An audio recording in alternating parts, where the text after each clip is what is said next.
When asked, most people will say they want more freedom. Freedom from a variety of things. Maybe freedom from financial stress is a big one, of course. Freedom from pain, if there's any physical or emotional discomfort. And maybe freedom from relationships.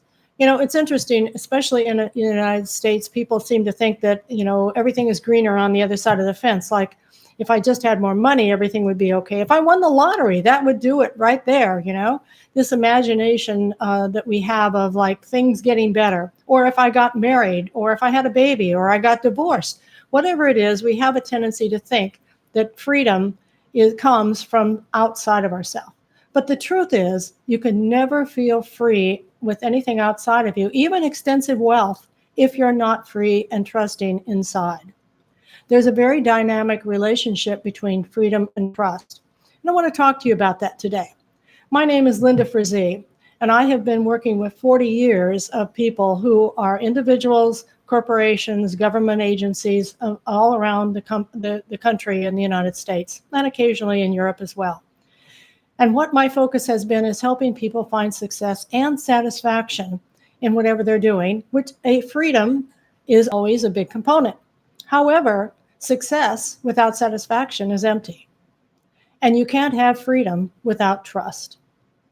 So I didn't come by this just out of the blue. I've experienced it myself.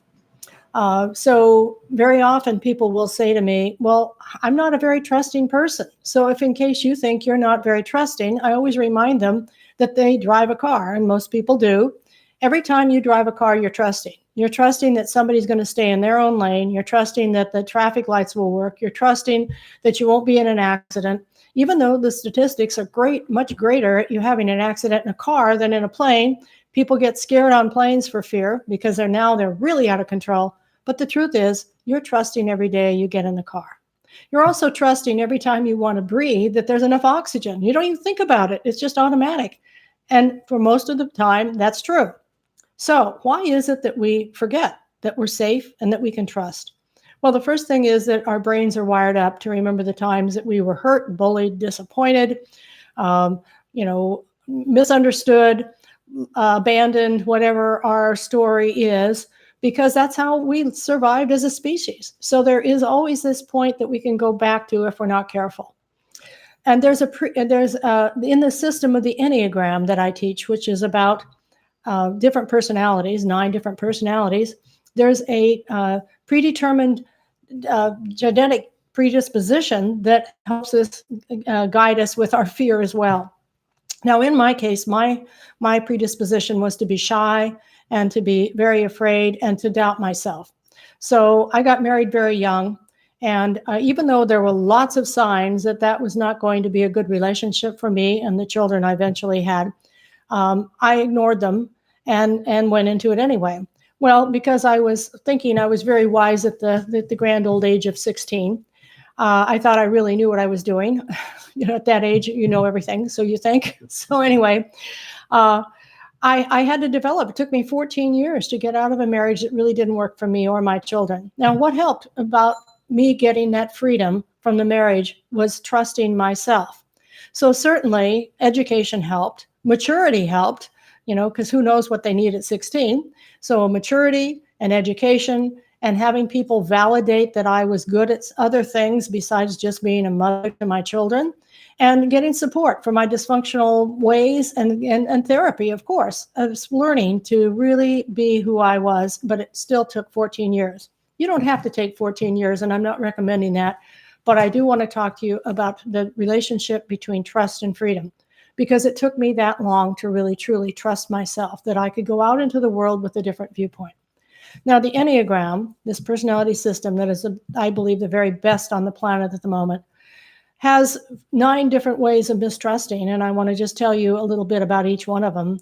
The one doesn't trust the world or themselves if things aren't right. There's a right way, an internal standard that they hold that it should be a right way, and if it's not that way, it shakes their trust.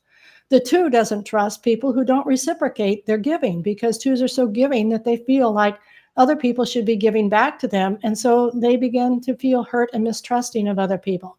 The 3 doesn't trust that they can just be authentically who they are and be relaxed and maybe not producing anything and be loved and accepted.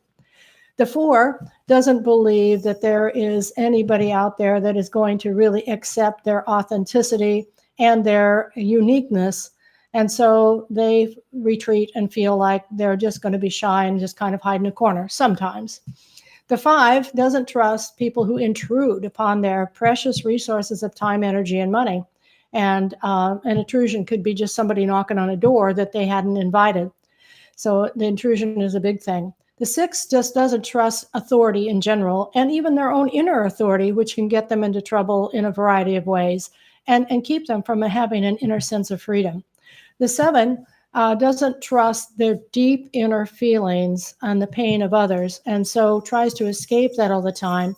And that creates another lack of sense of freedom for them internally. 8 doesn't really believe that they can be as truly vulnerable as they are and still be loved. And the 9 tries to escape from the standard of like just going along to get along, and in that doesn't initiate and doesn't trust that they can really be good enough and that they really matter just as they are. Now, those are just snippets of ways that the various types block themselves from trust.